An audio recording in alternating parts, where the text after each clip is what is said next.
So,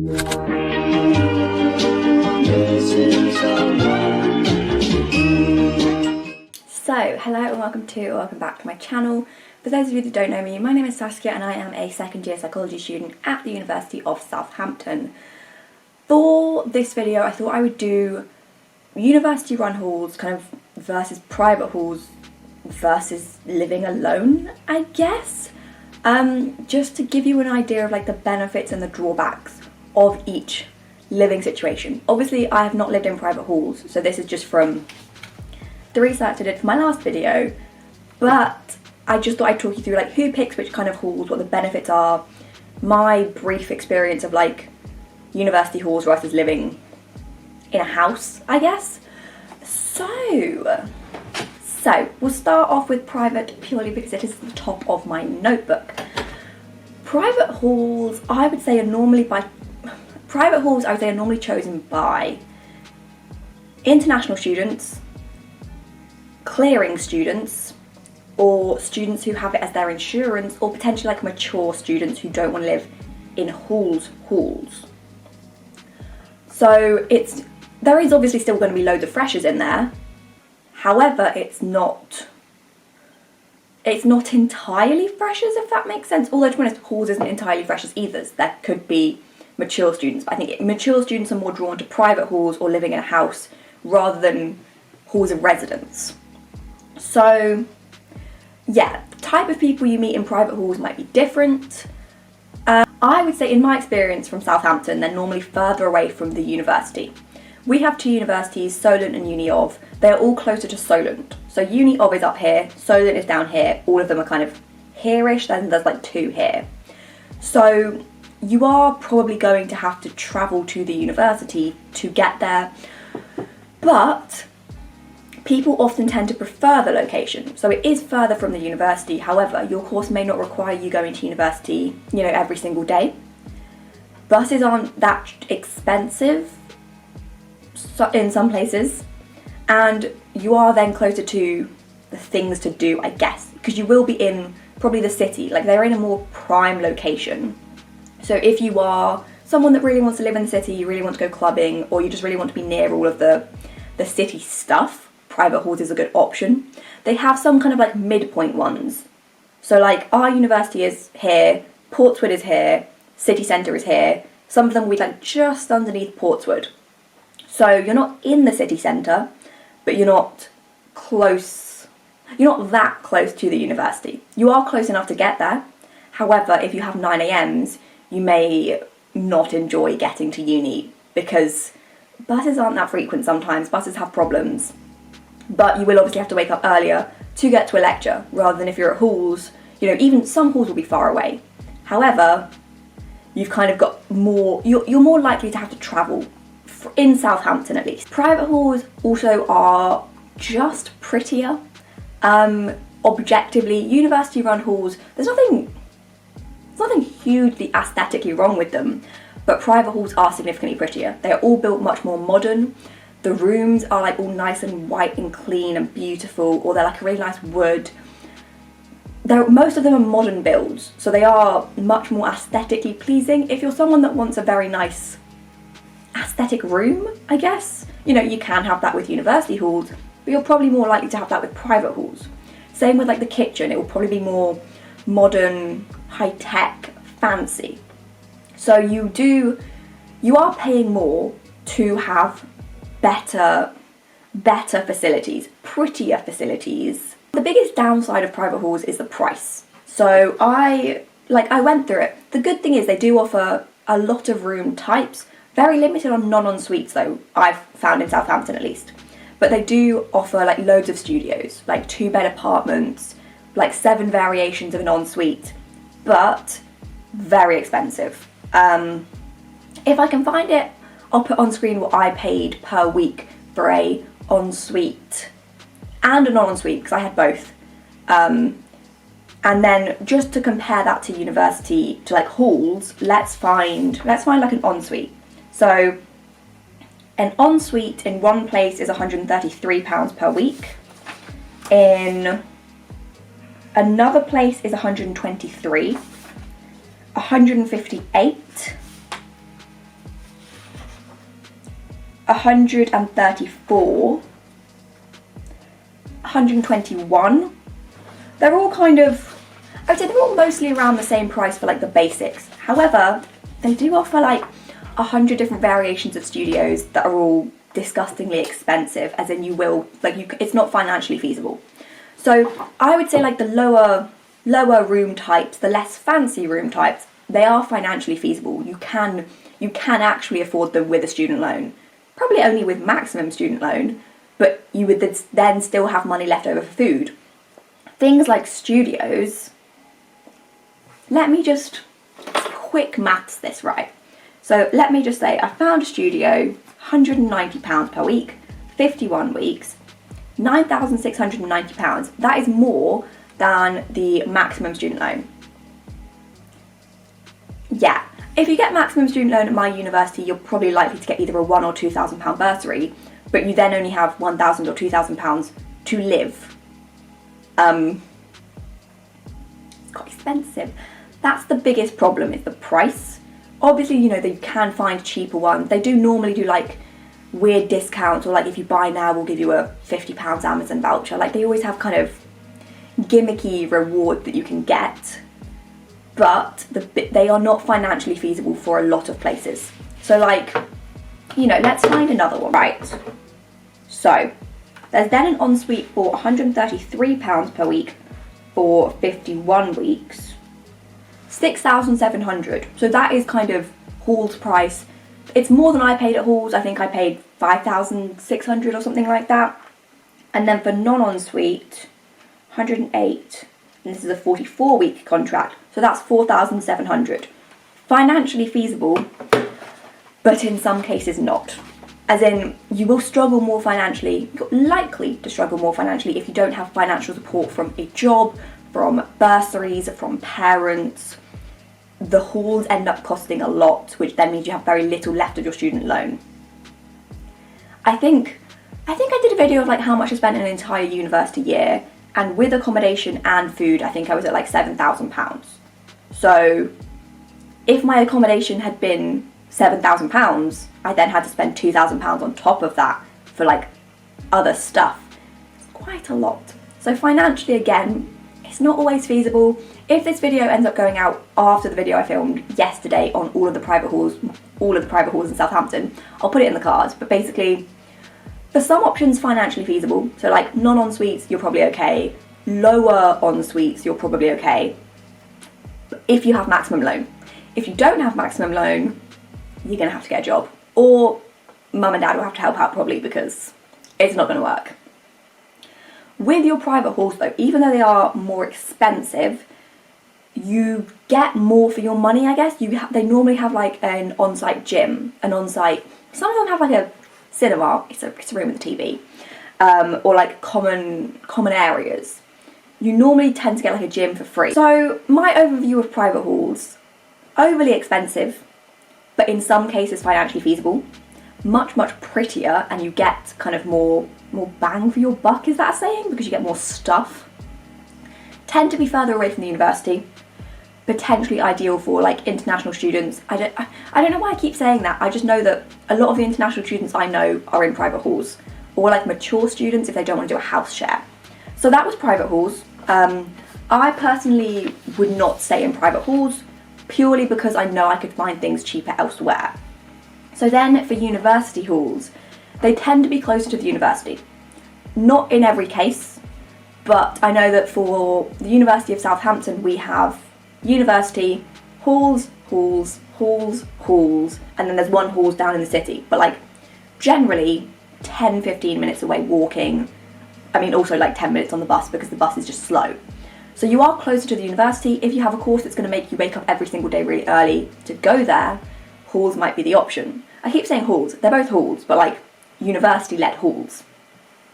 Sometimes they do offer like incentives. So I know at the University of Southampton, if you get halls, you get a free bus pass. That bus pass is worth like £350. It's great. However, had I not been given the bus pass, would I have bought one, and would I have used it that much? No. So, you know, like, it was nice to have the bus pass, but now that I'm not living at halls, I don't need a bus pass. So it's not something I needed, but it was a nice thing they threw in for free. So, you know, I don't know any private halls that tend to do things like that, but they will do like an Amazon Prime subscription, things kind of like that. I also don't know if the kind of incentive thing runs across every university, or if I just happen to kind of luck out with this one, I guess. They tend to be further from the city. So, you know, we have one halls in the city, but then obviously commuting to campus is a big difficulty. Then our halls that are closer to the uni are further from the city. So I could get to the uni in about 15 minutes, or the city in about 25 minutes, 30 minutes, depending on kind of what bus I got. So it's not disgustingly far away, but if you want to go to the city, then, you know, you want to either pick university halls in the city or private halls near the city. I did not need to go to the city much, as in, we have like a high street or Portswood, which that's 10 minutes away walking, also 10 minutes away on the bus. If I needed anything, I'd just go to the Portswood area and I would be fine. Like, the only time I went to the city is to go to the Primark. Yeah, to go to the Primark pretty much, and I think to go to Asda sometimes. And I only went to Asda like for a food shop because I had the bus pass. So again, I did not need to be in the city. If you have like a high street area nearby, you probably don't need to be near the city, and you're probably fine being away from the city. But also just have a look at like bus prices and stuff, and like transport options to see if you do live far from the uni, will it cost you more to get to the uni than it would if you got accommodation closer to the uni, if that makes sense. I would say halls, like university halls, tend to be freshers. As in, I don't know any mature students that stayed in halls. I think we had 3 international students in my flat, and I would say just because you go to halls, it doesn't mean you're getting the halls experience. So a lot of other flats had a great time. I did not. I did select a quiet flat, would not do that looking back.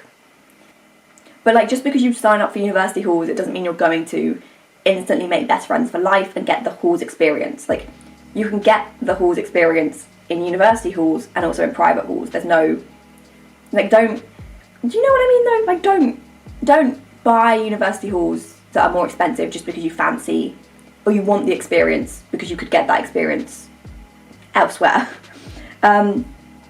University halls do tend to be uglier, just objectively. Like, they're not hideous, like Wessex wasn't ugly, but if you compare it to some of the beautiful private accommodation, well, she was ugly. So yeah, your university run halls are kind of objectively uglier.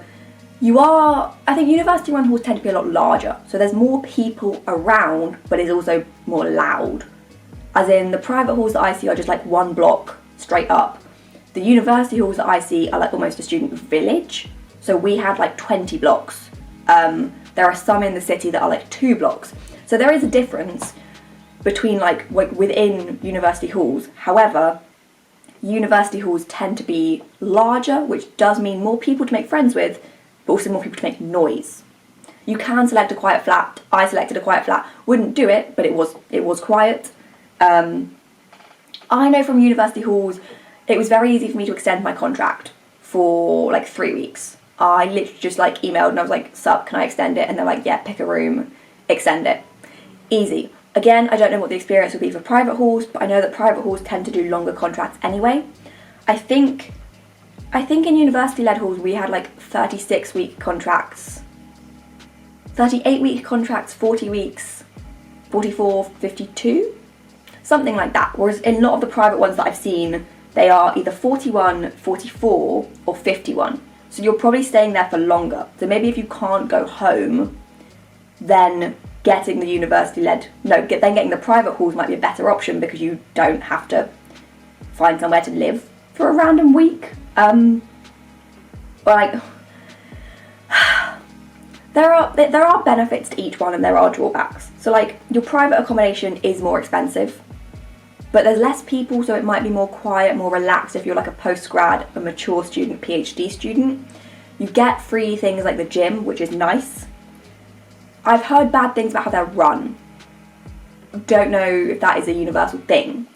Halls of residence, cheaper, uglier though. Closer to the uni, but further from the city. normally more people, which means more noise, but also more friends. So I would personally recommend halls of residence, but that is just from what I would want. As in, if I was a different person, I might pick private halls. However, financially, I don't think it's worth me spending the money on the private halls when I could get halls of residence. Why are they both called halls? Like, because they're not like public halls, are they? I don't know. But then I thought I'd talk about quickly, like, just living in a house. As in, I know a couple of students that when they came to university, just either if they were coming with friends, lived in a house, or found like a house share. That is going to be cheaper, almost objectively. Because if you're living in a house share, if they're people you don't know, you're still having that like freshest experience of, you know, making new friends, but you're not in a halls, which means you won't get like the messages that like, oh, we have a party, come on over. Not that there was really that many of those, but like you are then kind of slightly further out from other people. You can, with a house though, you can literally just pick your location, like wherever you want. However, with private and halls of residence, you can't pick to live wherever you want. You can pick within 5 locations. So living in a house or a house share, you do have more freedom on location. You will have to manage bills and stuff. You will probably want to make sure you're living with other students so you don't have to pay council tax, but it can work out significantly cheaper. I currently live with one other person, and my current living works out at about the same price I paid for halls of residence. So it's not cheaper for me, it's about the same price, but I obviously have more rooms and I prefer it. If I wanted somewhere cheaper, I could just live in either a cheaper flat, which would be uglier, or with more people. So like if you struggled financially in first year, find a flat with 8 people, find a house share with loads of people. If you've only got 2 friends, just message in your subject group chat, is anyone looking at a house, or does anyone want to join as a group? As in, you could have your group of 3 join with another group of 3. It's going to be then cheaper to find a house of 6. Even in like, when there are like group chats for freshers, or like before you even join the university, like offer holders, if you already know you're going to that university and it's not going to be like a conditional thing, like you know you're going, if you make friends, you can see if they want to live with you, if they want to look at that. If you have like a partner down wherever you're going, you can live with them. Like that is then going to be cheaper, but there's the risk that you don't like the people. There's the risk that it's incredibly loud and you can't select a preference of like a quiet house. There is the risk that you end up living with people that don't clean and don't look after themselves. But again, that is kind of the risk everywhere. However, like in private and halls of residence, you can almost select, oh, I want quiet people, because I knew if I selected quiet people, they can clean up. It just kind of is. If you're quiet, you can clean. If you're quiet, you can probably cook. If you're loud, not too sure how either one's going to go. But like it tends to be cheaper, but you will have to manage things like bills. However, you can get like bills included things when it's then easier. And if you live in a bigger house, it's cheaper. You then are still living with people, but you don't have like the amenities. So I would say living in a house is closer to the experience of living in halls than in private halls, because you don't have like a gym, a reception. But I don't really know. I personally for first year recommend living in university run halls. If you can't afford much, go for non-ensuite, the shittiest of the shittiest. If you can afford more, to be honest, you're going to get the same amount of student loan anyway. Go upgrade a little bit, have a slightly nicer room, and then just know that, oh, I'm going to have a nicer, you can have a nicer halls in first year and then a slightly worse flat in second year, because you just, financially it will work out better. Or go for a slightly shit halls and then just get a slightly nicer house. Like my halls was cheap. It wasn't bad, but it was cheap. My house is now around the same price, but nicer. So you can kind of pick and choose, because your student loan will like run over in your bank account. You can still use it from last year. So like, if you want to save more money, you can probably either live in really, really bad, like lowest level halls, or in a house of 8 people. So yeah, I personally recommend halls of residence if it financially, because I think that's financially a good idea. Even if you can go lowest of low, non-ensuite, worst looking room, but you're kind of still going to get that experience. I like living in halls. As much as I didn't necessarily love the people I lived with, I did like the experience. There is more people around, as in like a lot of my friends were kind of from that halls. If you're in like halls of residence, like the netball club I joined is from that halls of residence. Like there are societies based on that halls of residence, whereas there's not societies based on if you live in Portswood, if you live in private halls. So you kind of have more opportunity to socialise and make friends. So yeah, I would say private halls is financially doable in some instances, but I would not fully recommend it. Halls of residence, I would recommend it because you don't have to like pick the people you live with first, and it's financially okay. There could be incentives, you're kind of close to the uni, you have a good location.